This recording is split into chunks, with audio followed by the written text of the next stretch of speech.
बात करने वाले हैं जीएसटी रिटर्न्स जो हमें भरनी है वो किस प्रकार से भरी जाएंगी और कुछ इंपॉर्टेंट टर्म्स की जानकारी, ताकि जब हम रिटर्न्स भर रहे हैं तब वो सभी टर्म्स हमारे दिमाग में रहे और उनका आसानी से उसके अकॉर्डिंग हम अपना डेटा वहाँ पे फिल कर पाएँ। ये जानकारी हम पहले ले चुके हैं, लेकिन फिर भी रिवीजन, एक ब्रीफ आपको इन्फॉर्मेशन दे रहा हूँ यहाँ पे मैं कि आप जीएसटी रिटर्न्स को दो तरीके से तैयार कर सकते हैं। सबसे पहला तरीका है, आप एक ऑफलाइन जीएसटी टूल जो गवर्नमेंट की तरफ से gst.gov.in डाउनलोड /returns वाले URL पे अवेलेबल है, यहाँ से आप डाउनलोड करके आप अपनी GSTR रिटर्न्स को इस टूल के साथ आसानी से तैयार कर सकते हैं। फ्री ऑफ कॉस्ट टूल है, आप ऑनलाइन गवर्नमेंट की वेबसाइट से डाउनलोड कर सकते हैं। और इसके पश्चात जब आपकी रिटर्न वहाँ तैयार हो जाए तो वह एक स्पेसिफिक फॉर्मेट .json फॉर्मेट में तैयार होगी। उस फाइल को आपको केवल अपलोड करना है और आप चाहे तो अगर आपके पास कोई मॉडिफिकेशन अवेलेबल है या कुछ अल्टरेशन चाहते हैं तो वो भी आसानी से आप ऑफलाइन कर सकते हैं। फाइनल फाइल जो जनरेट होती है उसे आप अपलोड कर सकते हैं। इसी तरह से आप दूसरा तरीका जो है वो डायरेक्टली GSTN पैनल पर, यानी कि आप gst.gov.in वेबसाइट पे लॉगिन करके डायरेक्टली वहीं पे जो आपके हेडिंग्स दिए गए हैं उसके अकॉर्डिंग आप अपनी रिटर्न को वहाँ फाइल कर सकते हैं।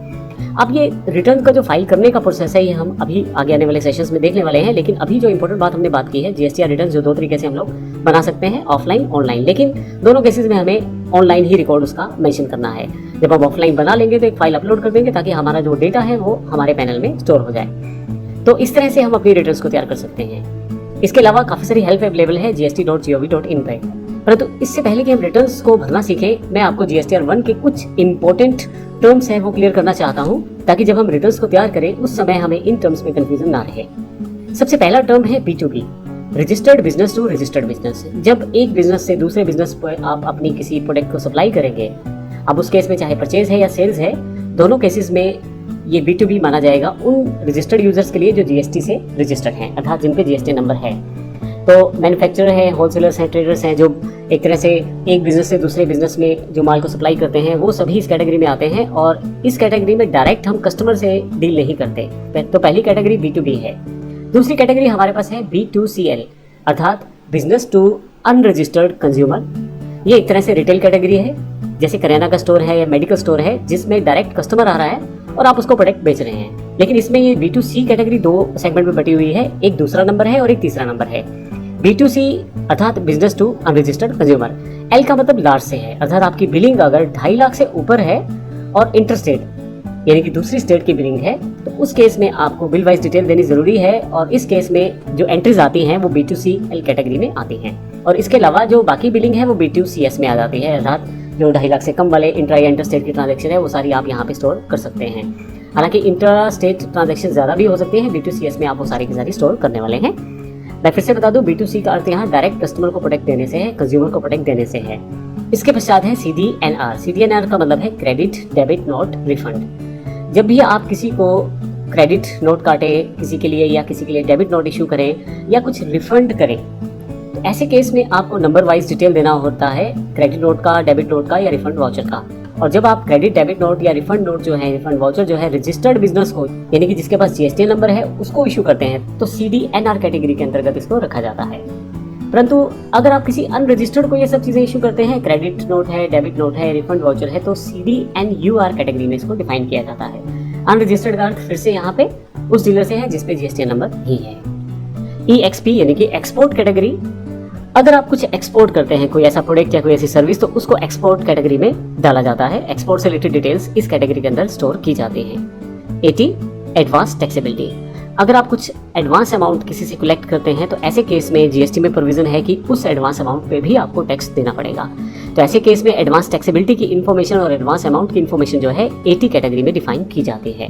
जैसे मान लीजिए आपने किसी को कोई माल बेचना है, लेकिन अभी आपने ऑर्डर फाइनलाइज करने के लिए कुछ एडवांस ले लिया है, तो उस केस पे जो एडवांस लिया गया है उस पे भी आपको GST में टैक्स पे करना है और वह इन्फॉर्मेशन 80 में स्टोर की जाएगी। 80 ADJ एडवांस एडजस्टेड अमाउंट्स, अर्थात जो एडवांस आपने लिए हैं अगले महीने में वो कहीं ना कहीं जब आप सेल बिल इशू करेंगे तो उन्हें एडजस्ट करना पड़ेगा। ऐसे केस में उन एडजस्टेड अमाउंट को आप यहाँ दिखाते हैं इस कैटेगरी में।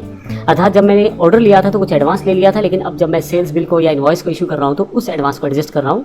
तो क्योंकि मैं एडवांस जो मैंने पहले लिया था उस पर टैक्स पे कर चुका हूँ, अब उस सेल्स इनवॉइस पे पूरा का पूरा मुझे टैक्स नहीं देना है। जो एडवांस मैंने लिया है उसको डिडक्ट करके टैक्स मुझे देना है। तो ऐसे केस में 80 ADJ में उस इन्फॉर्मेशन को एडजस्ट किया जाता है। एग्जाम एग्जेम्प्टेड और नील रेटेड सप्लाई की जो गुड्स हैं या सर्विसेज हैं उनको आप यहाँ पे डिफाइन करते हैं। तो ऐसे केस में जो सर्विसेज जिन्हें गवर्नमेंट की तरफ से जीएसटी से एग्जेम्प्टेड किया गया है या जिन्हें नील रेटेड सप्लाई डिफाइन किया गया है, अब उन्हें आप EXEMP कैटेगरी में डिफाइन करने वाले हैं। HSN कोड, HSN कोड असल में जीएसटी कैटेगरी बनाते समय हर एक आइटम के साथ एक HSN कोड जोड़ दिया गया है, जिससे आप उस आइटम को आइडेंटिफाई कर पाएं और उसकी प्रॉपर टैक्स रेट को आप इम्प्लीमेंट कर पाएं। इसका सबसे बड़ा बेनिफिट यह है कि बहुत सारे डीलर्स हैं वो अलग अलग तरह से अलग अलग प्रोडक्ट को डिस्क्राइब करके अलग अलग तरह के टैक्स रेट को इम्प्लीमेंट कर सकते हैं। क्योंकि HSN कोड इम्प्लीमेंट हो जाएगा तो यह एक डिफरेंट कोड रहेगा हर एक डिफरेंट आइटम के लिए। तो उस केस में जो गवर्नमेंट की तरफ से उस आइटम के लिए प्रेस्क्राइब टैक्स है उसी को इम्प्लीमेंट किया जाना चाहिए। इस चीज को इम्प्लीमेंट करने के लिए HSN कोड को इम्प्लीमेंट किया गया है। तो HSN कोड वाइज अगर आप प्रोडक्ट्स में डील करते हैं तो उसकी डिटेल भी आपको सबमिट करनी है यहाँ पे। फाइनली 11 नंबर है डॉक्स, एक अलग से डिटेल देनी है। जीएसटी में एक नया प्रोविजन ऐड हुआ है।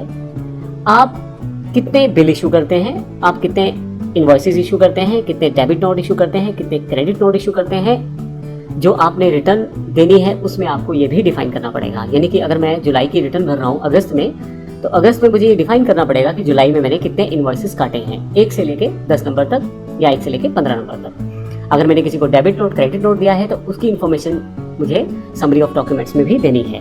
तो इसका अर्थ ये हुआ कि जो आप डॉक्यूमेंट्स रखते हैं वो आपको प्रॉपर्ली मेंटेन करने पड़ेंगे और समरी ऑफ डॉक्यूमेंट्स जो है वो भी जमा होती है जीएसटीआर रिटर्न के साथ, जिससे कि गवर्नमेंट ये आइडेंटिफाई कर सकती है कि जो डॉक्यूमेंटेशन दी गई है वो प्रॉपर है और जीएसटीआर का जो है प्रॉपर्ली इम्प्लीमेंटेशन हो रहा है। ये सब बड़ी इंपॉर्टेंट टर्म्स हैं जिनको जब हम जीएसटीआर 1 को फिल करेंगे तो हमें बड़े आसानी से सब चीजें क्लियर हो जाएंगी। तो अगले सेशन से हम शुरुआत करने वाले हैं जीएसटीआर रिटर्न्स को भरने की, जो हमारे फाइनल सेशंस भी हैं, और हम ये देखेंगे कि किस प्रकार से प्रैक्टिकली रिटर्न्स को सबमिट किया जाता है। धन्यवाद।